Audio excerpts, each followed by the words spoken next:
Lantam kishipai Amerika bat Israel da kibom yo nong sensyar don bor lani Supreme Leader jongga Iran bapli kuit.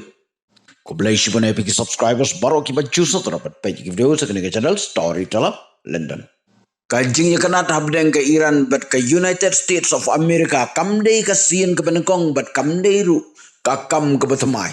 Dagi postnam Korea Amerika kala persajur ya ke Iran halor kajing ya isna jongka ya ki bom nuklear ki balong kajing ma omtang ya ke Middle East Henry wat ya ke pertai berokoi Henry kata nang maham ke Amerika kata ke Iran ke nang sna lakum baar benai menta ki sipai Amerika ki la kerkut ya ke Iran rengkat ki tiertma bad ki tier ya le ki ba kleinbor. Badu Donald Trump ulaong ya ke Iran. Pikwa jingsuk ni pikwa dekat ma. Lada pikwa jingsuk alingin ya keren. Tang balada pikwa jingsuk. Pidai ban kongu ya ki kendon ya ke bangin bu ipi.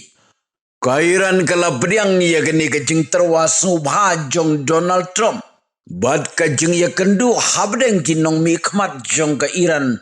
Bad jong ke Amerika kala long laisin. Kaba nengkong hamuskat, kaba arbat balai hajeneba. Henry nomor baka Iran kambriang ya kita kendon balabu Korea Amerika.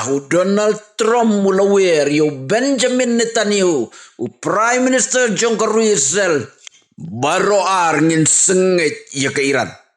Kajengkua jong Korea Amerika kalong. Ban pen kelano ya kasensyar kadar hari Iran.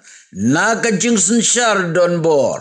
Sya kajing sensyar lalut lane demokrasi. Badaya ka arpu pratrik jong benai Februari jong kesenam arajar arpun rio. Kisipai Amerika rengkat kisipai Israel. Kilan tem deki bom ya kanong ba Iran. Kat hadu bo Ayatollah Ali Khamenei. Unong sensyar don bor lane Supreme Leader. Jong ke Iran. Ulayap haju. Kajing yale habdeng ke Iran Amerika bat Israel mta kanang jur kisipai Amerika bat sipai Israel kila bom ya ki jakashna tirtma ki jakabu tirtma jong ke Iran kad ba ke Iran pat kala bom ya ke Israel kala bom ya ke Qatar UAE Bahrain Kuwait bat Iraq Kile no Hezbollah kila yasno kti bad kisipa Iran. Ban penhir keput ye Korea Amerika bad ke Israel. Donald Trump paduang ka bhashibun ye pi bapin sangeno. Ban ye ka bapi persang ban ye le bad ngan namar. Bapin sayu ye ka ka bapin pat i menu menuru haka jengim jongpi. Donald Trump mula penbena da kabaong bubri ubasniu bat ubajobot tam kepercayai ulayap ula kerenai mensim ru yakinong Iran da kabaong baka kenta jong ka jinglai lu jongpi kalajang tang ba pin songkop halagi yang jongpi wat nami syaba yo pimen saw hakibom bat hadian bangila kini ya ka bot jong ka sorkar jongpi kariran kadai ka jongpi. People of Iran, I say tonight that the hour of your freedom is at hand. Stay sheltered. Don't leave your home. It's very dangerous outside. Bombs will be dropping everywhere.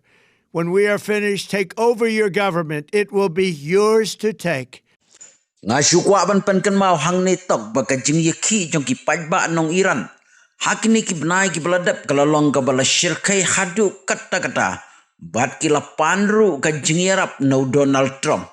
Donald Trump ru ula simkia ya katai ka jingkerpat jong ki pajba nong Iran. Katma Middle East menta habdeng ka Israel Amerika bat ka Iran. Kala nang jur laong baki sipa Iran. Kila pendon kamlut ya ki buit ki bor. Ban yawi bat kisipai ki baklan bortam jong kepercayai. Kajing sawa jong ki bom menta pa West Asia. Kala long tikum ka por diwali ha por India. Lada pirang kwa isu banyo sengawi ki update sa comments. Next. Lada pisonat di channel jong asa itu lemgi perlok jong pi. Lada pisonat sa itu nga Storyteller London.